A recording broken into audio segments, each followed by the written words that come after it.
Please join me in welcoming the First Lady of the United States of America, Mrs. Michelle Obama.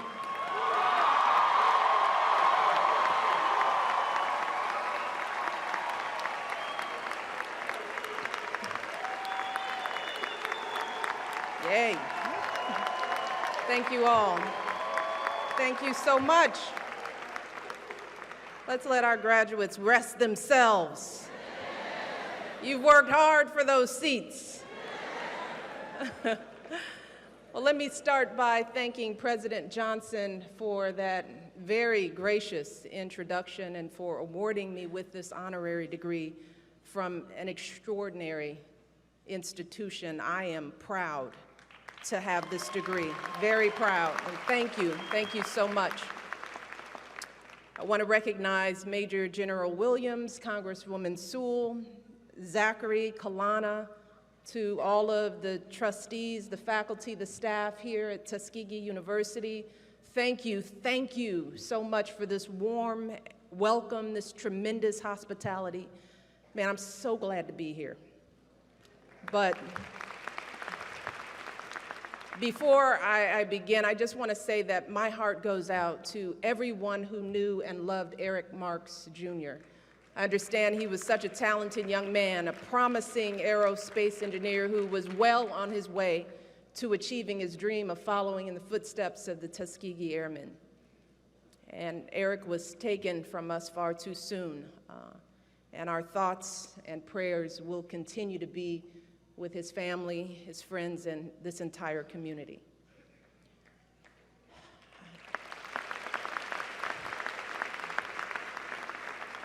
I also have to recognize the concert choir. Wow, you guys are good. Well done. Beautiful song. And I have to join in recognizing all the folks up in the stands, the parents, siblings, friends, so many others who have poured their love and support into these graduates every step of the way. Yeah, this is your day. Your day. Now, on this day before Mother's Day, I've got to give a special shout out to all the moms here.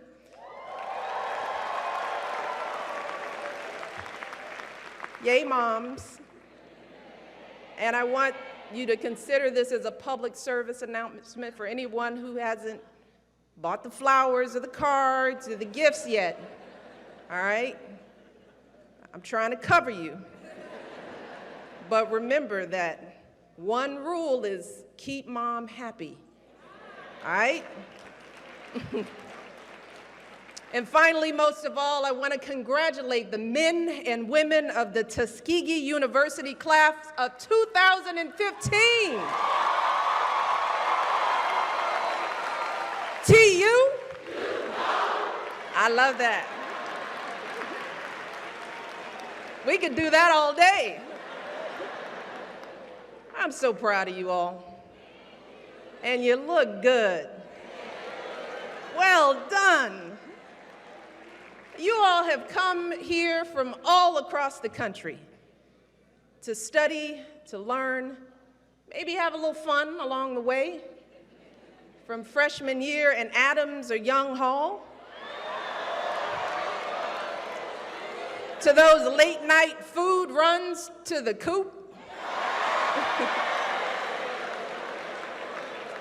I did my research. To those mornings you woke up early to get a spot under the shed to watch the Golden Tigers play. Yeah, I've been watching. At the White House, we got all kinds of ways. And whether you played sports yourself or sang in the choir or played in the band, joined a fraternity or sorority, after today, all of you will take your spot in the long line of men and women who have come here and distinguished themselves and this university. You will follow alums like many of your parents and grandparents, aunts and uncles, leaders like Robert Robinson Taylor, the groundbreaking architect and administrator here who's recently honored on a postage stamp. You will follow heroes like Dr. Boynton Robinson, who survived the billy clubs and the tear gas of Bloody Sunday in Selma. The story of Tuskegee is full of stories like theirs. Men and women who came to this city, seized their own futures, and wound up shaping the arc of history for African Americans and all Americans. And I'd like to begin today by reflecting on that history, starting back at the time when the Army chose Tuskegee as the site of its airfield and flight school for black pilots. Back then, black soldiers faced all kinds of obstacles. There were the so-called scientific studies that said that black men's brains were smaller than white men's. Official Army reports stated that black soldiers were childlike, shiftless, unmoral, and untruthful, and as one quote stated, if fed, loyal and compliant. So while the airmen selected for this program were actually highly educated, many already had college degrees and pilot licenses, they were presumed to be inferior. During training, they were often assigned to menial tasks like housekeeping or landscaping. Many suffered verbal abuse at the hands of their instructors. When they ventured off base, the white sheriff here in town called them boy and ticketed them for the most minor offenses. And when they finally deployed overseas, white soldiers often wouldn't even return their salutes. Now just think about what that must have been like for those young men. Here they were, trained to operate some of the most complicated high-tech machines of their day, flying at hundreds of miles an hour with the tips of their wings just 6 inches apart.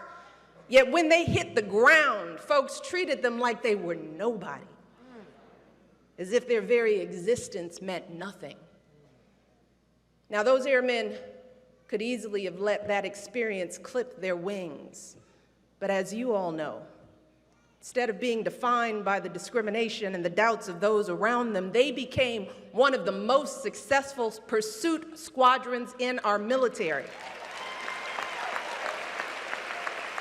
They went on to show the world that if black folks and white folks could fight together and fly together, then surely they could eat at a lunch counter together. Surely their kids could go to school together. You see, those airmen always understood that they had a double duty, one to their country and another to all the black folks who were counting on them to pave the way forward. So for those airmen, the act of flying itself was a symbol of liberation for themselves and for all African Americans. One of those first pilots, a man named Charles DeBow, put it this way. He said that a takeoff was, in his words, a never-failing miracle where all the bumps would smooth off. You're in the air, out of this world, free. And when he was up in the sky, Charles sometimes looked down to see black folks out in the cotton fields not far from here. The same fields where decades before their ancestors worked as slaves. And he knew that he was taking to the skies for them, to give them and their children something more to hope for, something to aspire to. And in so many ways, that never-failing miracle, the constant work to rise above the bumps in our path to greater freedom for our brothers and sisters, that has always been the story of African Americans here at Tuskegee. And just think about the arc of this university's history. Back in the late 1800s, the school needed a new dormitory, but there was no money to pay for it. So Booker T. Washington pawned his pocket watch to buy a kiln, and students used their bare hands to make bricks to build that dorm and a few other buildings along the way. A few years later, when George Washington Carver first came here for his research, there was no laboratory. So he dug through trash piles and collected old bottles and teacups and fruit jars to use in his first experiments. Generation after generation, students here have shown that same grit, that same resilience to soar past obstacles and outrages, past the threat of countryside lynchings, past the humiliation of Jim Crow, past the turmoil of the civil rights era. And then they went on to become scientists, engineers, nurses, and teachers in communities all across the country, and continue to lift others up along the way. And while the history of this campus isn't perfect, the defining story of Tuskegee is the story of rising hopes and fortunes for all African Americans. And now, graduates, it's your turn to take up that cause. And let me tell you, you should feel so proud of making it to this day. And I hope that you're excited to get started on that next chapter. But I also imagine that you might think about all that history, all those heroes who came before you, and you might also feel a little pressure, pressure to live up to the legacy of those who came before you, pressure to meet the expectations of others. And believe me, I understand that kind of pressure. I've experienced a little bit of it myself. You see, graduates, I didn't start out as the fully formed First Lady who stands before you today. No, I had my share of bumps along the way. Back when my husband first started campaigning for president, folks had all sorts of questions of me. What kind of First Lady would I be? What kinds of issues would I take on? Would I be more like Laura Bush or Hillary Clinton or Nancy Reagan? And the truth is, those same questions would have been posed to any candidate's spouse. That's just the way the process works. But as potentially the first African-American First Lady, I was also the focus of another set of questions and speculations, conversations sometimes rooted in the fears and misperceptions of others. Was I too loud or too angry or too emasculating? Or was I too soft, too much of a mom, not enough of a career woman? Then there was the first time I was on a magazine cover. It was a cartoon drawing of me with a huge afro and a machine gun. Now, yeah, it was satire, but if I'm really being honest, that knocked me back a bit. It made me wonder, well, just how are people seeing me? Or you might remember the on-stage celebratory fist bump between me and my husband after a primary win that was referred to as a terrorist fist jab. And over the years, folks have used plenty of interesting words to describe me. One said I exhibited a little bit of uppity-ism. Another noted that I was one of my husband's cronies of color. Cable news charmingly referred to me as Obama's baby mama. And of course, Barack has endured his fair share of insults and slights. Even today, there are still folks questioning his citizenship. And all of this used to really get to me.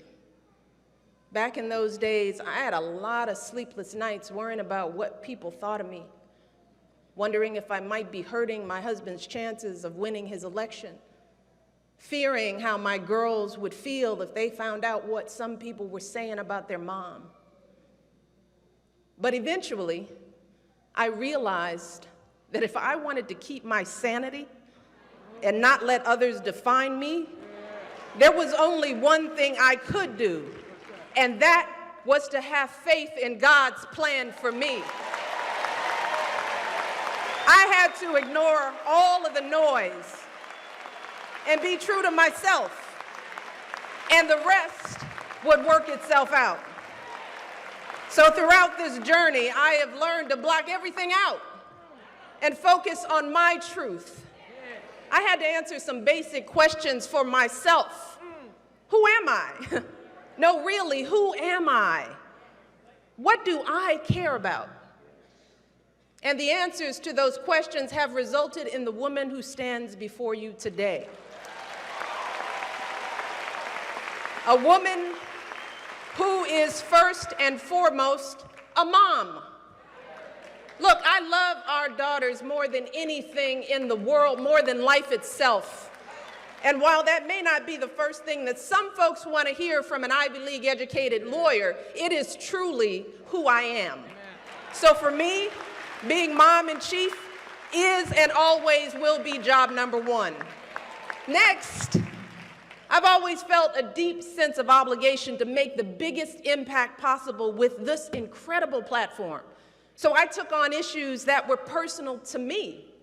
Issues like helping families raise healthier kids, honoring the incredible military families that I've met out on the campaign trail, inspiring our young people to value their education and finish college. Now, some folks criticize my choices for not being bold enough, but these were my choices, my issues, and I decided to tackle them in a way that felt most authentic to me, in a way that was both substantive and strategic, but also fun and hopefully inspiring. So I immersed myself in the policy details. I worked with Congress on legislation. I gave speeches to CEOs, military generals, Hollywood executives. But I also worked to ensure that my efforts would resonate with kids and families. And that meant doing things in a creative and unconventional way. So yeah, I planted a garden and hula hooped on the White House lawn with kids. I did some mom dancing on TV. I celebrated military kids with Kermit the Frog. I asked folks across the country to wear their alma mater's t-shirts for college signing day. And at the end of the day, by staying true to the me I've always known, I found that this journey has been incredibly freeing. Because no matter what happened, I had the peace of mind of knowing that all of the chatter, the name calling, the doubting, all of it was just noise. It did not define me. It didn't change who I was. And most importantly, it couldn't hold me back. I have learned that as long as I hold fast to my beliefs and values and follow my own moral compass, then the only expectations I need to live up to are my own. So graduates, that's what I want for all of you. I want you all to stay true to the most real, most sincere, most authentic parts of yourselves. I want you to ask those basic questions. Who do you want to be? What inspires you? How do you want to give back? And then I want you to take a deep breath and trust yourselves to chart your own course and make your mark on the world. Maybe it feels like you're supposed to go to law school, but what you really want to do is teach little kids. Maybe your parents are expecting you to come back home after you graduate, but you're feeling a pull to travel the world. I want you to listen to those thoughts. I want you to act with both your mind, but also your heart. And no matter what path you choose, I want you to make sure it's you choosing it and not someone else. Because here's the thing, the road ahead is not going to be easy. It never is, especially for folks like you and me. Because while we've come so far, the truth is that those age-old problems are stubborn, and they haven't fully gone away. So there will be times, just like for those airmen, when you feel like folks look right past you, or they see just a fraction of who you really are. The world won't always see you in those caps and gowns. They won't know how hard you worked and how much you sacrificed to make it to this day, the countless hours you spent studying to get this diploma, the multiple jobs you worked to pay for school, the times you had to drive home and take care of your grandma, the evenings you gave up to volunteer at a food bank or organize a campus fundraiser. They don't know that part of you. Instead, they will make assumptions about who they think you are based on their limited notion of the world. And my husband and I know how frustrating that experience can be. We've both felt the sting of those daily slights throughout our entire lives. the folks who crossed the street in fear of their safety, the clerks who kept a close eye on us in all those department stores, the people at formal events who assumed we were the help, and those who have questioned our intelligence, our honesty, even our love of this country. And I know that these little indignities are obviously nothing compared to what folks across the country are dealing with every single day. Those nagging worries that you're going to get stopped or pulled over for absolutely no reason.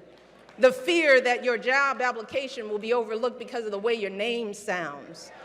The agony of sending your kids to schools that may no longer be separate, but are far from equal. The realization that no matter how far you rise in life, how hard you work to be a good person, a good parent, a good citizen, for some folks, it will never be enough. And all of that is going to be a heavy burden to carry. It can feel isolating. It can make you feel like your life somehow doesn't matter, that you're like the invisible man that Tuskegee grad Ralph Ellison wrote about all those years ago. And as we've seen over the past few years, those feelings are real. They're rooted in decades of structural challenges that have made too many folks feel frustrated and invisible. And those feelings are playing out in communities like Baltimore and Ferguson and so many others across this country. But graduates, today I want to be very clear that those feelings are not an excuse to just throw up our hands and give up. Not an excuse. They are not an excuse to lose hope. To succumb to feelings of despair and anger only means that in the end, we lose. But here's the thing. Our history provides us with a better story, a better blueprint for how we can win. It teaches us that when we pull ourselves out of the lowest emotional depths and we channel our frustrations into studying and organizing and banding together, then we can build ourselves and our communities up. We can take on those deep-rooted problems, and together, we can overcome anything that stands in our way. And the first thing we have to do is vote. Hey, no, not just once in a while, not just when my husband or somebody you like is on the ballot, but in every election, at every level, all of the time. Because here's the truth. If you want to have a say in your community, if you truly want the power to control your own destiny, then you've got to be involved. You've got to be at the table. You've got to vote, vote, vote, vote. That's it. That's the way we move forward. That's how we make progress for ourselves and for our country. That's what's always happened here at Tuskegee. Think about those students who made bricks with their bare hands. They did it so that others could follow them and learn on this campus too. Think about that brilliant scientist who made his lab from a trash pile. He did it because he ultimately wanted to help sharecroppers feed their families. Those airmen who rose above brutal discrimination, they did it so that the whole world could see just how high black folks could soar. That's the spirit we've got to summon to take on the challenges we face today. And you don't have to be president of the United States to start addressing things like poverty and education and lack of opportunity. Graduates, today you can mentor a young person and make sure he or she takes the right path. Today, you can volunteer at an after-school program or food pantry. Today, you can help your cousin fill out her college financial aid form so that she can be sitting in those chairs one day. But just like all those folks who came before us, you've got to do something to lay the groundwork for future generations. That pilot I mentioned earlier, Charles DeBow, he didn't rest on his laurels after making history. Instead, after he left the Army, he finished his education. He became a high school English teacher and a college lecturer. He kept lifting other folks up through education. He kept fulfilling his double duty long after he hung up his uniform. And graduates, that's what we need from all of you. We need you to channel the magic of Tuskegee toward the challenges of today. And here's what I really want you to know. You have got everything you need to do this. You've got it in you. Because even if you're nervous or unsure about what path to take in the years ahead, I want you to realize that you've got everything you need right now to succeed. You've got it. You've got the knowledge and the skills honed here on this hallowed campus. You've got families up in the stands who will support you every step of the way. And most of all, you've got yourselves and all the heart and grit and smarts that got you to this day.